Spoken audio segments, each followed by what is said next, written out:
এই রিমঝিমে বৃষ্টিতে ইলিশ না খেলে হয়, তাই আমি আর মা বেরিয়ে পড়লাম বাজারে ইলিশ কিনতে। দেখুন মা ইলিশ দেখছে এখন কোনটা নেবে, পছন্দ করতেই পারছে না।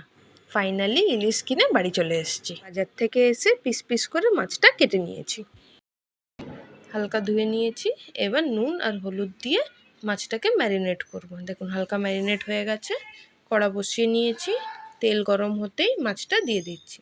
আজ পুরো মাছটাই সর্ষে তেলেই রান্না হবে।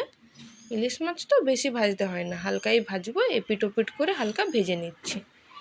দেখুন হালকা লাল হয়ে এসছে, এবার মাছটা তুলে নিচ্ছি।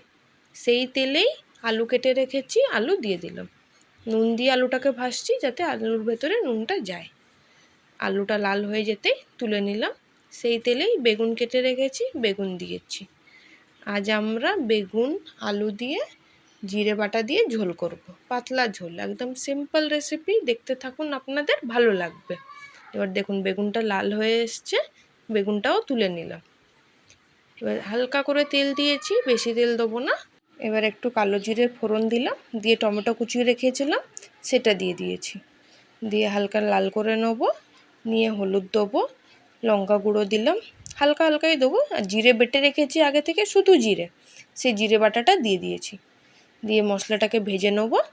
দেখুন ভালো করে ভেজে নিচ্ছি মশলাটাকে।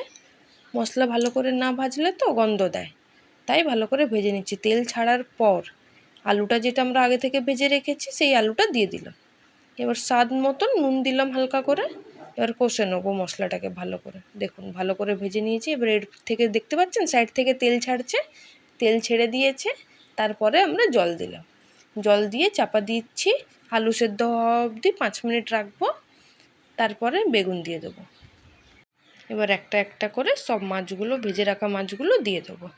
আর 2 মিনিট রেখে মাছটা নামিয়ে নেবো। জিরে বাটা দিয়ে বেগুন ইলিশের ঝোল রেডি। ভালো লাগলে লাইক অ্যান্ড সাবস্ক্রাইব করে দেবেন।